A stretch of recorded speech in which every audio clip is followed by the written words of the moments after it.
Hello guys, welcome to the WTS channel.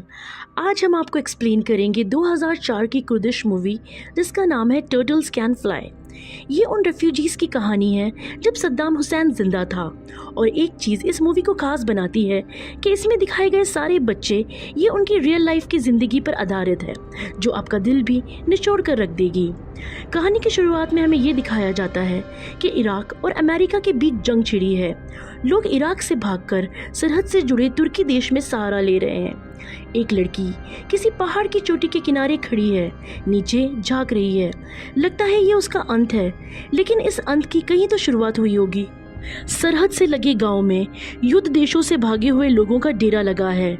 जंग बड़ी बेशर्म होती है, उम्र और कद का लिहाज नहीं करती। उनके लिए क्या बच्चे और क्या बूढ़े। जंग की सिचुएशन जानने के लिए टीवी और रेडियो एकमात्र सहारा है, लेकिन अब तो एंटीना भी सिग्नल नहीं पकड़ रहा। 13 साल का सोहरन इस काम में माहिर है, इसलिए गांव में उसे सब सैटेलाइट करके पुकारते हैं। वो सुबह से एंटीना ठीक करने की कोशिश कर रहा है, मगर कोई फ़ायदा नहीं। उसने अपने मुखिया से कहा, ये सब अब काम नहीं करता, नया सैटेलाइट लाना होगा गांव में। इतने में एक लड़की अपने पीठ में एक बच्चे को ले वहां आई। वो अग्रीन है, इस गांव में कल ही आई है। उसे रस्सी की ज़रूरत है। सैटेलाइट चंचल मन का लड़का है, वो उसे एक नज़र में भा गई। तभी सैटेलाइट के दोस्त बसीर ने सैटेलाइट को बताया, ये लड़की हलबजा गांव से आई है। इसके माँ बाप जंग में मारे गए हैं और इसके भाई के दोनों हाथ माइंस के हादसे में नहीं रहे। सैटेलाइट ने उसे कहा, ये बात किसी से मत कहना, और अग्रीन को रस्सी थमाते हुए बोला, कोई भी ज़रूरत हो तो बेझिझक बोलना। अभी एक ट्रक के पीछे सवार होकर सैटेलाइट और उसके दोस्त और उस गांव का मुखिया सैटेलाइट खरीदने के लिए लोकर बाजार पहुंचे, जिसे उन्होंने कुछ पैसे और 15 पुराने रेडियो देकर खरीद लिया, क्योंकि जंग की सिचुएशन जानना बहुत ज़रूरी है। अभी एक बिना हाथ वाला बच्चा ज़मीन में गिरे माइंस को अपने मुंह से खोल रहा था। ये अग्रीन का भाई है और उसका नाम है हैंकॉफ। किसी ऐसे ही हादसे में उसने अपने हाथ गंवाए थे।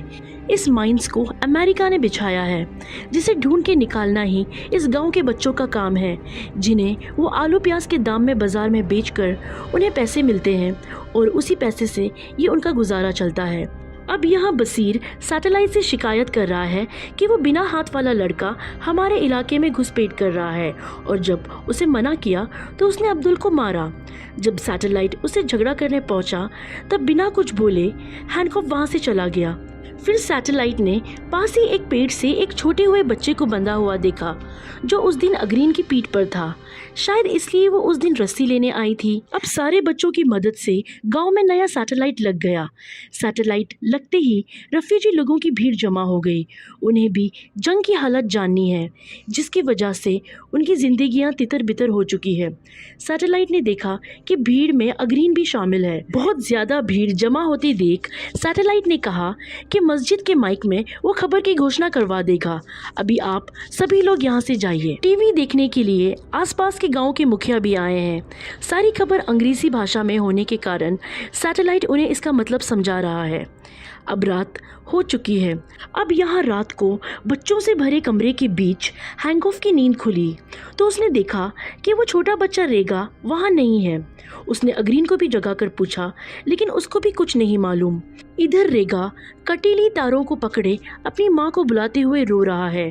तभी वहाँ से गुजरते हुए सैटेलाइट और बसीर ने उसे वहाँ खड़ा पाया और वो उसे तुरंत वहाँ से ले गए। वहाँ दौड़ते दौड़ते अग्रीन और हैंकॉफ भी आ रहे थे। उन्होंने उनके हाथ से बच्चे को गोद से उठाया और बिना कुछ कहे वहाँ से चले गए। सैटेलाइट बिना पलके झपकाए अग्रीन को जाते हुए देख रहा था। अब यहाँ ये दिखाया जाता है कि सारे बच्चे एक ट्रक के पीछे भाग रहे थे।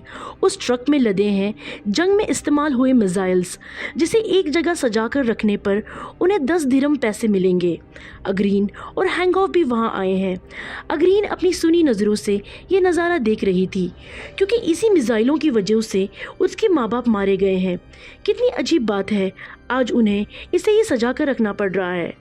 और अब इधर रिगा मिसाइलों की कतार में खो गया है और ज़ोर ज़ोर से रोने लगा है। अग्रीन उसे रोता हुआ देखकर भी चुपचाप बैठी है, क्योंकि वो रिजा को बर्दाश्त नहीं कर पाती। लेकिन ऐसा क्या हुआ था और इस बच्चे से उसका क्या रिश्ता है? अगले दिन सारे बच्चे झुंड में खड़े हैं। सैटेलाइट आधे बच्चे को मैदान में गड़े हुए माइंस निकालने को भेजता है और आधे बच्चे को खेतों में काम करने। दरअसल सैटेलाइट इन बच्चों का लीडर है। तभी वहां से अग्रीन गुजरी। अग्रीन को देख सैटेलाइट अपनी साइकिल उठाकर उसका पीछा करने लगा। वो पानी लेने आई है।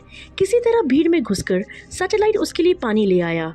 वो उसे दोस्ती करना चाहता है, पर अग्रीन को उसमें कोई दिलचस्पी नहीं। फिर अग्रीन ने उसे पास की नदी से मछली पकड़कर लाने को कहा।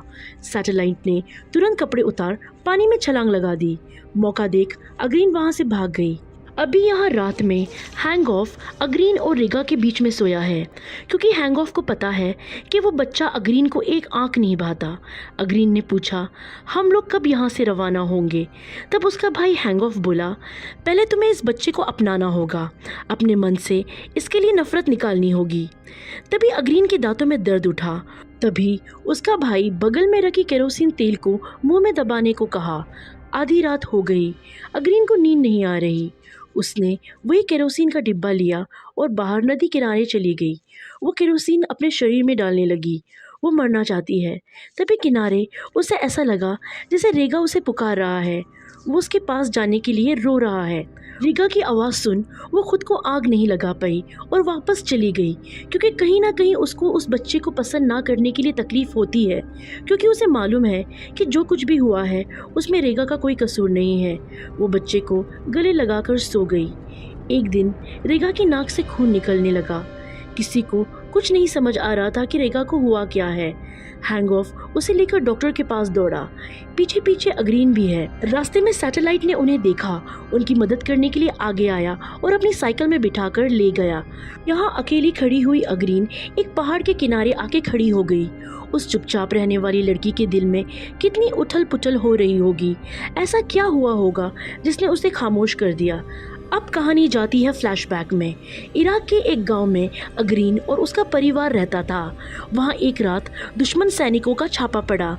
लूटपाट के साथ उन दरिंदों ने 12 साल की अग्रीन का बलात्कार किया और उन दोनों भाई बहन कुछ नहीं कर पाए। तो वो दोनों ने उन सैनिकों से बदला लेने के लिए एक सैनिक का बच्चा चुरा लिया और वहां से भाग आए। यानी वो बच्चा सैनिक का है, इसलिए अग्रीन उसे अपना नहीं पाती।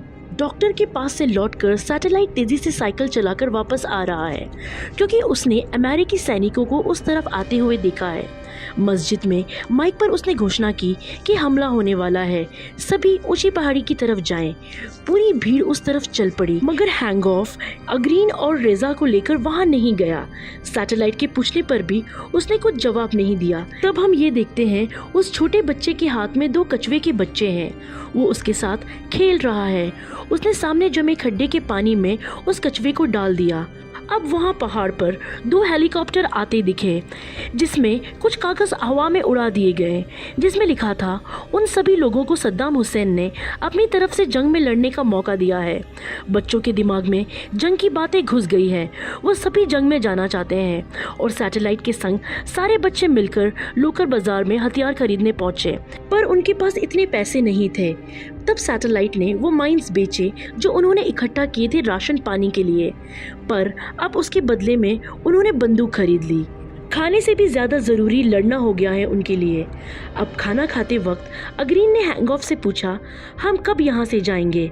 हैंगऑफ बोला, हमें कुछ और दिन यहाँ रहना होगा जब तक रेगा पूरी तरीके से ठीक ना हो जाए। तब अग्रीन को गुस्सा आ गया और उसने गुस्से में कहा, मैं इसी को यहीं छोड़कर जाना चाहती हूँ। अगर ये हमारे साथ गया तो मैं अकेले ही यहाँ से चली जाऊंगी। अग्रीन रेजा को कितना भी अपनाने की कोशिश करे, लेकिन उसे जब रेजा का चेहरा देखकर उस रात की घटना याद आ जाती है। अब रात को जब नींद की आगोश में सब सोए थे, अग्रीन रेगा को लेकर बाहर निकल गई। रेगा अभी भी गहरी नींद में है और अग्रीन की पीठ में चिपककर सोया है। दूर एक पहाड़ में पहुंचकर उसने रेगा के पैर एक रस्सी की सिरा से बांध दिया और दूसरा सिरा पेड़ से बांध दिया। रेगा अब जाग चुका है और चुपचाप बैठ अग्रीन को देख रहा है। फिर वो उसके पास गई और उसे प्यार करने लगी। रेगा भी उससे प्यार करता है, पर उस मासूम को नहीं पता कि अग्रीन उसे हमेशा के लिए वहीं छोड़कर जाने वाली है। अग्रीन धीरे धीरे कोहरे में गुम हो गई। रेगा पीछे से उसे आवाज़ दे रहा है और रोते हुए अपनी माँ को पुकार रहा है, मगर उसे सुनने वाला वहाँ कोई नहीं है। इधर सैटेलाइट गांव के बच्चे को जंग का मुकाबला करना सिखा रहा है। तभी वहाँ गांव के टीचर आया, क्योंकि वहाँ कोई बच्चा अभी पढ़ने नहीं आता। तभी सैटेलाइट ने टीचर को देखकर बोला, मास्टर जी, अभी पढ़ाई की कला से ज़्यादा ज़रूरी युद्ध की कला सीखनी है। तभी एक बच्चा सैटेलाइट को आकर बताता है कि रेगा माइन से भरे मैदान में खड़ा है।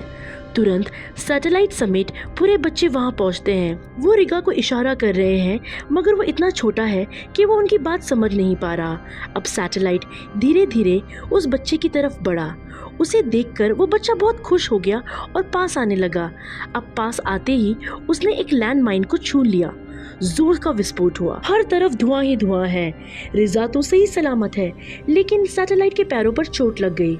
उसने समय रहते ही रिगा को पकड़ लिया।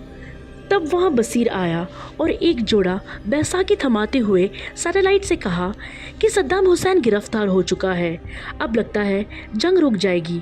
सैटेलाइट बोला, जाओ जाकर मस्जिद की माइक से सबको इस बात की घोषणा कर दो। अब सभी लोग रेफ्यूजी कैंप छोड़कर अपने अपने घर रवाना हो रहे लगे। जब रात को अग्रीन अपने तंबू में वापस आई तो रिगा को वहाँ देखकर चौंक गई। हैंग ऑफ सोया हुआ था। अग्रीन फिर से चुपके से रिगा को वहाँ से उठा ले गई। उसने वापस उसका पैर एक रस्सी से बांधा और रस्सी का दूसरा सिरा एक बड़े पत्थर पर, जिसे उसने नदी में फेंक दिया। पत्थर के बोझ के साथ वो बच्चा भी नदी में डूबने लगा। उसकी जेब में पड़े हुए 2 कछुए निकलकर पानी में तैरते हुए ऊपर आने लगे। वो बच्चा मारा गया। अब हैंग ऑफ उन दोनों को ढूंढ रहा है। पूरा रेफ्यूजी कैंप खाली हो रहा है। सब अपने घर की तरफ निकल रहे हैं। दौड़ते हुए वो नदी तक पहुंचा, जहां उसे किनारे पर बैठा सैटेलाइट रोते हुए दिखा। हैंग ऑफ नदी में कूदा और वहां उसे रिगा दिखाई दिया, जिसके पैरों पर रस्सी बंधी हुई है। वो अब पागलों की तरह अपनी बहन अग्रीन को चारों तरफ ढूंढ रहा है, लेकिन अग्रीन का कहीं कोई पता नहीं। फिर उसी पहाड़ की ऊंची चोटी पर उसे अग्रीन के 2 जोड़े जूते मिले। हम अब इस बात से अंदाज़ा लगा सकते हैं कि अग्रीन उस दर्द भरी दुनिया से रिहाई ले चुकी है। वो अपने दुखों से आज़ाद हो गई है। उसका भाई उसके जूतों को मुंह में दबाए वहाँ से चला गया। जैसे कछुए धरती पर भारी होते हैं, लेकिन पानी में उनको तैरते हुए देखो तो ऐसे लगता है जैसे पानी में वो उड़ रहे हैं। कछुए जो उड़ सकते हैं इन्हीं बच्चों को दर्शाते हैं, जिन्हें अपने मन के बोझ से, इस ज़िंदगी के ज़ख्म से मुक्त होने के लिए, हल्का होकर उड़ने के लिए उस छोटे बच्चे की तरह डूबना होगा, अंतिम विदाई लेनी होगी। तभी वो इस बोझ भरी जिंदगी से आज़ाद हो पाएंगे। ये जंग इन बच्चों की आंखों से देखो तो कितनी बेनामी है। कोई भी हारे या जीते, हार तो इन बच्चों की हुई है। बस कहानी यहीं ख़त्म हुई। कहानी अच्छी लगे तो प्लीज़ लाइक, शेयर और कमेंट कीजिए।